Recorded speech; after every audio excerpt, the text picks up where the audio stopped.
കോൺഗ്രസ് പ്രതിനിധി ശ്രീ റോണി കെ ബേബിയിൽ നിന്നും ഒരു കാര്യത്തിൽ വിശദീകരണം ആവശ്യമാണ്. കാരണം ഈ ദേവസ്വം ബോർഡുകൾ ഇനിയും ആവശ്യമുണ്ടോ എന്നുള്ള വിഷയത്തിൽ കോൺഗ്രസിന്റെ നിലപാട് എന്താണ്? കാരണം നേരത്തെ അനിൽ വിളയിൽ ഇവിടെ ചൂണ്ടിക്കാണിച്ചതുപോലെ ഇത് കേരളം പോലെ ഈ ദക്ഷിണ ഭാരതത്തിലെ ചില സംസ്ഥാനങ്ങളിൽ മാത്രമാണ് രാഷ്ട്രീയ നേതൃത്വം അല്ലെങ്കിൽ അവിശ്വാസികളായിട്ടുള്ള ആളുകൾ ഈ ക്ഷേത്ര കാര്യങ്ങളിൽ ഇടപെടുന്നത്. അതിൻ്റെ ഭാഗമാണ് ഈ ഹെക്ടർ കണക്കിന് ഭൂമികൾ നഷ്ടപ്പെട്ടത്. ദേവന്റെ സ്വത്തും ഭൂമിയും എല്ലാം നഷ്ടപ്പെട്ടു പോയതിൻ്റെ കാരണം അവിശ്വാസികൾ ഈ വിഷയത്തിൽ ഇടപെടുന്നു എന്നുള്ളതാണ്. അപ്പോൾ കോൺഗ്രസിനെ സംബന്ധിച്ചിടത്തോളം ഉത്തരഭാരതത്തിൽ ഉത്തരേന്ത്യയിലൊക്കെ കാണുന്ന രീതിയിലുള്ളൊരു ശൈലി വിശ്വാസികളുടെ കൈകളിലേക്ക് ക്ഷേത്രഭരണം പൂർണ്ണമായി എത്തണം എന്നൊരു നിലപാടുണ്ടോ ശ്രീ റോണി കെ ബേബി?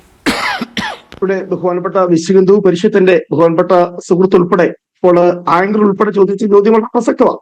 ഇപ്പോൾ ഇവിടെ പറയുന്ന ഒരു വ്യാഖ്യാനം ഈ സ്വത്തിന്റെ നിയന്ത്രണമൊക്കെ ആ വിശ്വാസികൾ അടങ്ങുന്ന ഭക്തരടങ്ങുന്ന ട്രസ്റ്റുകൾക്ക് കൊടുക്കണം, സംവിധാനങ്ങൾക്ക് കൊടുക്കണം.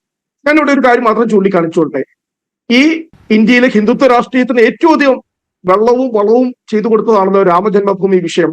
ആ രാമജന്മഭൂമി അവിടെ ക്ഷേത്ര നിർമ്മാണത്തിന് വേണ്ടി പ്രധാനമന്ത്രിയുടെ നേരിട്ടുള്ള മേൽനോട്ടത്തിൽ രാമജന്മഭൂമി തീർത്ഥക്ഷേത്ര ട്രസ്റ്റ് 14 പേരടങ്ങുന്ന ട്രസ്റ്റിനെ അപ്പോയിന്റ് ചെയ്തു. അതിനകത്ത് VHPD ഉൾപ്പെടെ RSS ഉൾപ്പെടെ മുഴുവൻ സംഘപരിവാറിന്റെയും ആളുകളെ ഉൾപ്പെട്ടത്.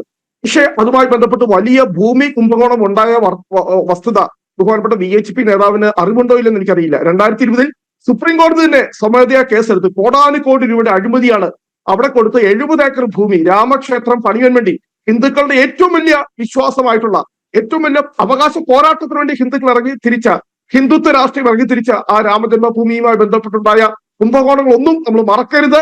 സുപ്രീം കോടതിയിൽ അതുമായി ബന്ധപ്പെട്ട കേസുകളെ കുറിച്ച് നമ്മൾ മറക്കരുത്. ഈ ബന്ധപ്പെട്ട കേട്ട് വരുമ്പോൾ ഇവിടുത്തെ പ്രശ്നം എന്ന് പറയുന്നത് നമുക്കറിയാം, വലിയ നിയമ പോരാട്ടങ്ങൾ അറിയാം. കേശവാനന്ദ ഭാരതി തന്നെ പാലക്കാട്ടെ വലിയ മഠം നമ്മുടെ കേരളത്തിലെ ലാൻഡ് റിഫോംസ് ആക്ടുമായി ബന്ധപ്പെട്ട് എത്ര വർഷം പോരാടി, സുപ്രീം കോടതി വരെ പോരാടി. അതാണ് കേശവാനന്ദ ഭാരതി കേസ് എന്ന് പറയുന്നത്, സുപ്രധാനമായ കേസ്. അപ്പോൾ ഇതെല്ലാം ഇപ്പോൾ പിന്നെ ബഹുമാനപ്പെട്ട VHP വക്താവ് ഇടതുപക്ഷത്തെയും വലതുപക്ഷത്തെയും കോൺഗ്രസിനും അടച്ചാക്ഷേപിക്കാൻ ഞാൻ ഒന്നും ചെയ്തില്ല. ഞാൻ പ്രതീക്ഷിച്ചത് ഈ രാജമാണിക്യ കമ്മീഷൻ ഉൾപ്പെടെ ശ്രീജിത്തിനെ ഉൾപ്പെടെ അപ്പോയിന്റ് ചെയ്തതിനെ അദ്ദേഹം ഒരു നല്ല വാക്കേലും പറയുമെന്നായിരുന്നു ഞാൻ പ്രതീക്ഷിച്ചിരുന്നത്. പക്ഷെ ഇതെല്ലാം കൊള്ളക്കാരാണ്, മുഴുവൻ കൊള്ളക്കാരാണ് ഞാൻ പറയുന്നത്. ഇതിന്റെ അകത്ത് ഇപ്പോൾ ഭരിക്കുന്ന സർക്കാരിന് സ്വാഭാവികമാണ്, ആ പ്രതികരണം സ്വാഭാവികമാണ്. കാരണം നടപടിയില്ല. കാരണം ദേവസ്വം ബോർഡൊക്കെ രൂപപ്പെട്ടിട്ട് വർഷങ്ങൾ എത്രയായിരിക്കുന്നു, എത്രയോ കാലഘട്ടങ്ങളായി മാറി മാറി നിങ്ങളുടെ 2 സർക്കാരുകൾ CPM-ന്റെയും കോൺഗ്രസിന്റെയും എത്രയോ സർക്കാരുകൾ ഇവിടെ കടന്നു വന്നു. എന്നിട്ട് നടപടി ഉണ്ടാകുന്നില്ല. കേവലം കമ്മീഷനെ നിയോഗിച്ചുകൊണ്ട് മാത്രം കാര്യമില്ലല്ലോ. അപ്പൊ സ്വാഭാവികമാണ് ഇത് ക്രിമിനൽ കേസുകളെക്കാൾ കൂടുതൽ ഇതിനകത്ത് സിവിൽ കേസാണ്. ഈ സിവിൽ കേസിന്റെ കാര്യമൊക്കെ നമുക്ക് എല്ലാവർക്കും കൃത്യമായിട്ട് അറിയാം. ഒരു കേസ് ഏറ്റവും കൂടുതൽ 25 വർഷം. ഇപ്പോൾ തന്നെ ഇതാ ഈ ചെറുവള്ളി എസ്റ്റേറ്റ് ഏറ്റെടുക്കാൻ വേണ്ടി പിണറായി വിജയൻ സർക്കാർ ഏറ്റവും വലിയ ശബരിമല ഇതിനു വേണ്ടിയിട്ട് കൊണ്ടുവരാൻ പോകുന്ന ശബരിമല വിമാനത്താവളം എത്ര വർഷമായി ആ കേസ് നടക്കുന്നു. ഇപ്പോഴും പാലാ കോടതിയിൽ നിന്നും പാലാ സബ് കോടതി കിടക്കുന്നതുള്ളൂ. ഇതുകളുമായി വിധി വന്നാൽ നേരെ ഹൈക്കോടതി പോകും, സിംഗിൾ ബെഞ്ച് ഡിവിഷൻ ബെഞ്ച്. അത് കഴിഞ്ഞ് നേരെ സുപ്രീം കോടതി പോകും, അവിടെ single bench division bench revision petition. 30-40 വർഷം. അപ്പൊ ഇത്രയും കേസുകൾ അഴിച്ചഴിച്ചാണ് ഉമ്മൻചാണ്ടി സർക്കാർ ഇങ്ങനെ ഒരു തീരുമാനത്തിലേക്ക് കൊണ്ടുവന്നത്. രാജമാണിക്യം ഏറ്റെടുത്തതാണ് ചെറുവള്ളിത്തോട്ടം. ഞാൻ വളരെ കൃത്യമായി പറയുകയാണ്, അത് ഏറ്റെടുത്ത ഓർഡർ ചെയ്തിട്ടുണ്ട്. ഇപ്പോൾ എന്ത് ചെയ്തു? ഈ പറയുന്ന ഏകപക്ഷീയമായി വന്ന് സുശീൽ അവർ പൊട്ടിക്കറിഞ്ഞുകൊണ്ട് ഞാനുമായി വളരെ വ്യക്തമാണ്. ഈ കേസുകൾ ഒരുപാട് ഞാൻ സംസാരിച്ചിട്ടുണ്ട്. അവർ ചങ്കിട്ടാണ് പോയത് ഈ കേരളത്തിൽ നിന്നും.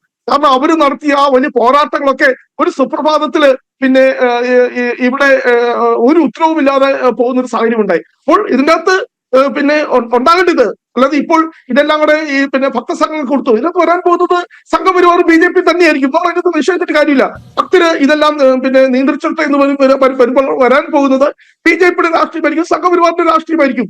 അപ്പോൾ ഇതിനകത്ത് ഏറ്റവും അനുകരണീയം എന്ന് പറയുന്നത് ഇപ്പോൾ ഉള്ള ദേവസ്വം ബോർഡ്. കാരണം ഒന്നുമില്ലെങ്കിലും ഒരു ജനങ്ങളോടൊരു കമ്മിറ്റ്മെന്റ് ഉണ്ടല്ലോ, ഒരു ഡെമോക്രാറ്റിക് സിസ്റ്റത്തിലാണല്ലോ അത് പ്രവർത്തിക്കുന്നത്. പക്ഷേ അതിന്റെ അകത്ത് എന്തെങ്കിലും ഈ പറയുന്ന പോരായ്മകളുണ്ടെങ്കിൽ പിന്നെ പുഴുക്കുത്തുകളുണ്ടെങ്കിൽ അത് പരിഹരിച്ച് മുന്നോട്ട് പോകാനുള്ള ശ്രമം, ഒരു ഇച്ഛാശക്തി, നിശ്ചയദാർഢ്യം.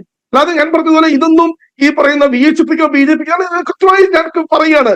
ഈ രാമജന്മഭൂമിയുമായി ബന്ധപ്പെട്ട് നടന്ന അഴിമതി 70 ഏക്കറുള്ളൂ. നമ്മുടെ കോടാനുകോടി രൂപയുടെ അഴിമതിയാണ് ഇതുമായി ബന്ധപ്പെട്ട് ട്രസ്റ്റ്. അവിടെ സർക്കാരിന് ഒരു നിയന്ത്രണമില്ല. ബഹുമാനോട് VHPയുടെ വക്താവ് പറഞ്ഞതുപോലെ അവരെ ഒരു പിന്നെ നിയന്ത്രണമില്ലാത്ത, എന്നാൽ ഈ ട്രസ്റ്റിന്റെ അകത്ത് നടന്ന അഴിമതിയെ കുറിച്ചാണ് ഞാൻ പറഞ്ഞത്.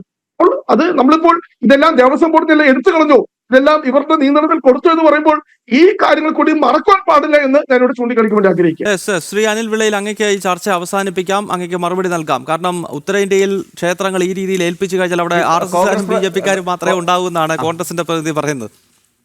കോൺഗ്രസ് പ്രതിനിധി അയോധ്യ ക്ഷേത്ര നിർമ്മാണവുമായി ബന്ധപ്പെട്ട് എന്തോ വലിയ കള്ളക്കണക്കും തെറ്റിദ്ധാരണയും ഒക്കെ സമൂഹത്തിൽ സംഭവിച്ചു എന്നാണ് അദ്ദേഹം പറയുന്നത്. അദ്ദേഹം ആ കേസ് ഒന്ന് കാണിക്കാമോ? ഏത് കേസിലാണ് സുപ്രീം കോടതി ഈ അയോധ്യ ക്ഷേത്ര നിർമ്മാണ ട്രസ്റ്റുമായി ബന്ധപ്പെട്ട ഒരു അഴിമതി ആരോപണം പറയാമോ? താങ്കൾ ആ സൈറ്റിൽ ഒന്ന് കയറി നോക്കൂ. വളരെ വ്യക്തമായും വൃത്തിയായിട്ടും എല്ലാ കണക്കുകളും ഭാരതത്തിലെ ഓരോ രാമഭക്തനും സമർപ്പിച്ച ഒരു ചില്ലിക്കാശ് പോലും നഷ്ടപ്പെടാത്ത രീതിയിൽ ആ ട്രസ്റ്റ് കേന്ദ്ര ഗവൺമെന്റ് ഉണ്ട്, സുപ്രീം കോടതിയുടെ ആൾക്കാരും ഒക്കെ വളരെ ശ്രദ്ധിച്ചുകൊണ്ട് കാര്യങ്ങൾ ഭംഗിയായി ചെയ്തുകൊണ്ടാണ് അയോധ്യയിലെ ക്ഷേത്രം നടത്തുന്നത്.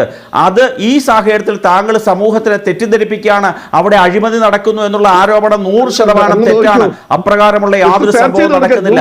പിന്നീട് ക്ഷേത്രങ്ങളുടെ ഭരണം വിശ്വാസികളിലേക്ക് വന്നാൽ അത് സംഘപരിവാർ പ്രസ്ഥാനക്കാരാകുമെന്ന് പറയുമ്പോൾ നോക്കാം. ഈ ഭക്തജനങ്ങളൊക്കെ സംഘികളാണ് എന്നാണ് താങ്കൾ പറഞ്ഞത്. ആയിരിക്കാം. ഈ ഭക്തന്മാർ സംഘികളാകുന്നതും സംഘികൾ ഭക്തന്മാരാകുന്നതും ശരി തന്നെയാണ്. ഇവിടുത്തെ കമ്മ്യൂണിസ്റ്റുകാർക്ക് ഭക്തന്മാരാവാൻ സാധിക്കുമോ? അവരുടെ അടിസ്ഥാന പ്രമാണമനുസരിച്ച് കോൺഗ്രസ്സുകാർ ഭക്തന്മാരായി മാറും. പക്ഷേ അവർ കള്ളങ്ങൾ കാണിക്കുന്ന ഭക്തന്മാരാണ് എന്നുള്ളതാണ് ഇതേവരെയുള്ള തെളിവുകൾ നമ്മുടെ മുമ്പിലുള്ളത്. താങ്കൾ അങ്ങനെ ഒഴിവ് കഴിവ് പറഞ്ഞുകൊണ്ട് ഭക്തജന സമൂഹത്തിന് ക്ഷേത്രങ്ങളുടെ ഭരണം ഏൽപ്പിക്കുന്നതിന് അയോധ്യയിൽ ഒരു പ്രശ്നമുണ്ടായി എന്നൊക്കെ പറഞ്ഞുകൊണ്ട് ഏതെങ്കിലും പർവ്വതീകരണ പ്രക്രിയ നടത്തുന്നത് ശരിയായ ഒരു നടപടിയല്ല. വിശ്വാസികളെ പ്രാദേശികമായിട്ട് നടത്തുന്ന ധാരാളം ക്ഷേത്രങ്ങളുണ്ട്. ആ ക്ഷേത്രങ്ങളുടെ കൂട്ട് തന്നെ